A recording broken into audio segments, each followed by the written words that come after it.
Part 1।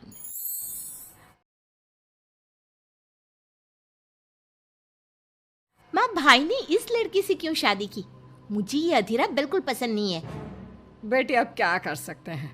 मैं भी तुम्हारे भाई की शादी इस लड़की से नहीं कराना चाहती थी, लेकिन समर्थ की जिद के आगे मुझे झुकना ही पड़ा। समर्थ ने अपनी पसंद की लड़की अधीरा से शादी की है, लेकिन उसकी माँ मंजू और बहन सौम्या को अधीरा बिल्कुल पसंद नहीं है। समर्थ की माँ ने तो अपने बेटे के प्यार के आगे अपना सर झुका लिया और दोनों की शादी करवा दी। लेकिन सौम्या ने अभी तक हथियार नहीं डाले थे। वो अभी भी अपनी भाभी को घर से निकालने की हर मुमकिन कोशिश कर रही है। बहू, ओ बहू, आज चाय मिलेगी या नहीं? लाई माँ जी। एक तो समर्थ भी न जाने कहां से इस लड़की को पकड़ कर ले आया है। हर काम ऐसे करती है मानो हाथों में मेहंदी लगी हो। लीजिए माँ जी चाय। अच्छा, तो ले आई तू चाय। मुझे तो लगा था कि तू सुबह की चाय दोपहर के खाने के बाद देगी। माँ जी, दूध वाला लेट आया था, इसलिए चाय बनाने में लेट हो गई। इतने में सौम्या वहां आ जाती है। माँ, मैं अपनी सहेली देविका से मिलने जा रही हूँ, शाम को आऊंगी।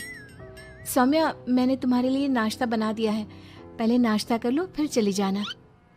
मुझे आपके हाथ का बेस्वाद खाना नहीं खाना। मेरी सहेली देविका बहुत अच्छा खाना बनाती है, मैं उसके यहाँ खा लूंगी। ओके माँ, बाय, मैं चलती हूँ।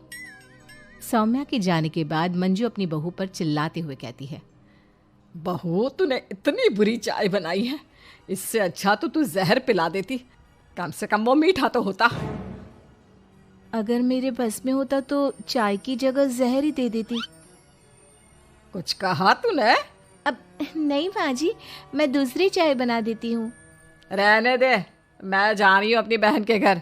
तो घर का सारा काम करके रखना, शाम तक आ जाऊंगी। और हाँ, रात के खाने में कुछ अच्छा बना लेना। मंजू अधीरा पर हुक्म चलाकर चली जाती है। अधीरा बड़बड़ाती हुई किचन में जा रही होती है कि तभी समर्थ वहां आ जाता है। अधीरा, नाश्ता लाओ जल्दी से, ऑफिस के लिए देर हो रही है। क्या करोगे नाश्ता करके? किसी को भी मेरे हाथ से बना खाना पसंद नहीं आता। आप भी बाहर ही कर लेना नाश्ता।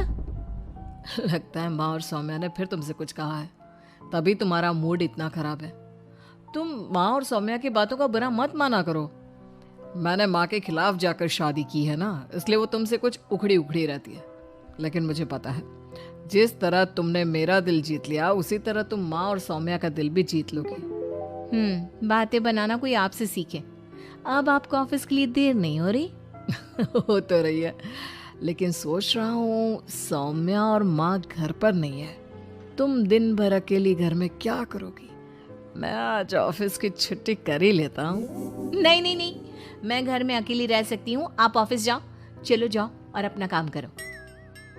समर्थ ऑफिस चला जाता है और शाम को जब सभी घर आते हैं, अधीरा सबके लिए बड़े प्यार से खाना तैयार करके रखती है।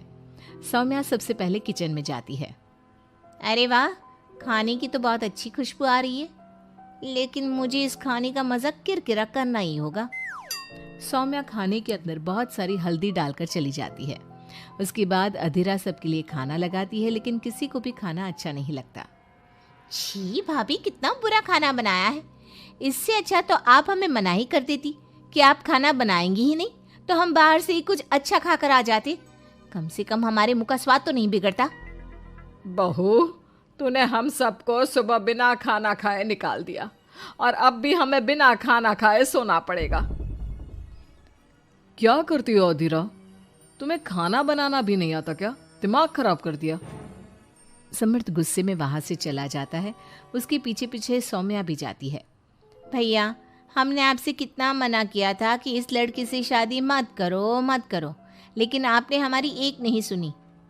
आप मेरी सहेली देविका को तो जानती हो ना, सुंदर होने के साथ साथ हर काम में माहिर है। सौम्या देखो, मैं वैसे ही परेशान हूँ, तुम मुझे और परेशान मत करो, जाओ यहाँ से। सौम्या ने समर्थ के दिल में अधीरा के लिए नफरत डालने की कोशिश की। अगली सुबह अधीरा जल्दी सोकर उठी और सबके लिए नाश्ता बना लिया, लेकिन समर्थ बिना कुछ खाए ही ऑफिस के लिए निकल गया। सौम्या भी ये सब नोटिस कर रही थी। उसने देविका को घर पर बुला लिया। देविका, आज भैया बहुत गुस्से में है आज तुम ऐसा खाना बनाओ कि भैया उस अधीरा की तारीफ करना भूल जाए। सौम्या, तुम ये सब क्या कर रही हो? तुम्हारा भाई शादीशुदा है, वो कभी मुझसे शादी करने के लिए तैयार नहीं होगा। लेकिन तुम तो भाई से पहले से ही प्यार करती थी ना। हाँ करती थी, लेकिन ये उन दिनों की बात है ना। चुप रहो तुम। अगर तुम्हें भैया को पाना है तो तुम्हें वही करना होगा जो मैं कहूंगी। सौम्या ने जैसा जैसा कहा देविका ने वैसा ही किया। देविका ने बहुत ही स्वादिष्ट खाना बनाया। शाम को सभी लोग इकट्ठा हुए और सबने एक साथ मिलकर खाना खाया। इतना मजेदार खाना खाकर सबने देविका की खूब तारीफ की। समर्थ ने अपनी पत्नी को ताना देते हुए कहा, अधीरा, देविका ने कितना अच्छा खाना बनाया है। तुम्हें देविका से खाना बनाना सीखना चाहिए। अब तो ये रोज की बात हो गई। सौम्या हर बार देविका को अपने घर बुलाती और किसी न किसी बात पर अधीरा को शर्मिंदा करती। सौम्या अपने भाई की बात देविका से कराने लगी। अब समर्थ भी देविका से प्यार करने लगा। सौम्या ने अपने भाई से कहा, भैया, आपको देविका पसंद है ना? अरे तुम ये क्यों पूछ रही हो?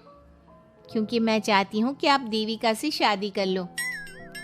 अरे सौम्या, ये मुमकिन नहीं है, क्योंकि देविका मुझसे शादी करने के लिए कभी तैयार नहीं होगी और अधीरा भी इस रिश्ते से खुश नहीं होगी। आप देविका की चिंता मत करो, उससे मैं बात कर लूंगी। आप बस अधीरा भाभी को समझा दो। सौम्या की बात सुनकर समर्थ अधीरा के पास जाता है। वो उससे अपनी और देविका की शादी की बात करता है। अधीरा, मैं देविका से शादी करना चाहता हूँ। क्या? आप शादी करोगे? लेकिन क्यों? क्योंकि मैं उससे प्यार करता हूँ। प्यार तो आप मुझसे भी करते थे। कल कोई और लड़की पसंद आ जाएगी तो तीसरी शादी कर लोगे? देखो अधीरा, तुम्हें घर में कोई पसंद नहीं करता। तुम्हारी शादी मैंने माँ के खिलाफ जाकर की थी। अब तुम मेरे और देविका के बीच में मत आओ, प्लीज। क्यों बीच में ना आओ? मैं ये शादी नहीं होने दूंगी, आप चाहे कुछ भी कहो। अधीरा के लाख विरोध के बावजूद भी सौम्या और मंजू ने समर्थ की शादी देविका से करवा दी। आखिरकार सौम्या अपनी भाभी की सौतन ले ही आई। शादी के बाद देविका ने घर में आते ही घर वालों के साथ कैसा सलूक किया और अधीरा के साथ क्या हुआ, ये सब जानने के लिए इंतजार कीजिए हमारे अगले एपिसोड का।